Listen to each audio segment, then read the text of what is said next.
Republicans winning the annual Congressional Baseball Game for the second year in a row, shutting out Democrats 10-0 in the Summer Classic. It was quite an evening. Louisiana Congressman and House GOP Whip Steve Scalise batted leadoff in the fourth straight game. This year also marked 5 years since he survived a shooting at a practice game. An ever more special moment for you to be at that game last night, Congressman. Welcome to you, and congrats on the big win. And how did it feel? Thanks, Sandra. It feels great to win. And the way everybody played, I mean, geez, it was phenomenal. August Pfluger had just a stellar MVP game, pitching, playing third base. Kevin Brady was his last game. He's retiring from Congress, but he had a .750 on-base percentage. I mean, those are Hall of Fame numbers. Roger Williams, manager, had all of us ready to go. And I think this is a harbinger for what's to come in November, too. Okay. Wow, that's quite a forecast based on what happened last night. We're trying to figure out what happened with the Democratic rep from California. She walked back to the dugout. She flipped the bird to members of your party. Was something said to her when she did that? I don't know, but look, they've been frustrated with themselves for a year and a half. They've been kind of doing that metaphorically to the American people with horrible policies. You see inflation out of control, gas prices out of control.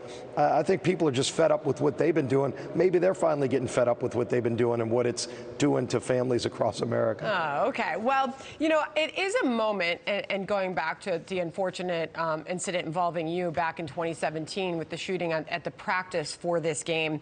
You know, that moment, the silver lining was it highlighted the bipartisan nature of this game and how the two parties come together and you have this sort of fun day. That day turned out a bit differently. But Chad Pergram was able to catch up with Nancy Pelosi last night and had this exchange. This game is so great, and people are so nice. That's what makes it great. But we're competitive, and it's great to be here and have a little fun. Sometimes I coach. Sometimes I'm the umpire. I have my point of view, but it's always fun. Wanted to get your reaction to that. Look, I don't know if she's coaching their team or not, but look, we have a lot of fun. We do make real friendships on both sides, you know, with the teammates on the Republican side, but even on the Democrat side. But we're competitive. We want to win the game. We practice since March at 6 in the morning. But look, the real winners are charities, because we raised a record-setting $1.7 million for local youth groups in D.C., and it really does help a lot of these young kids. We get to meet a lot of the kids and groups that this helps. So, you know, to see 20,000 people in the stands cheering, you know, and it was right down the middle, cheering for the Republicans. The Democrats are cheering too, but it's a good cause and it's a lot of fun as we're in the middle of some really pretty heady topics up here in Washington. Real quick final question. It was a little different outside of the game there. There was these climate activists. They were trying to shut down the baseball game.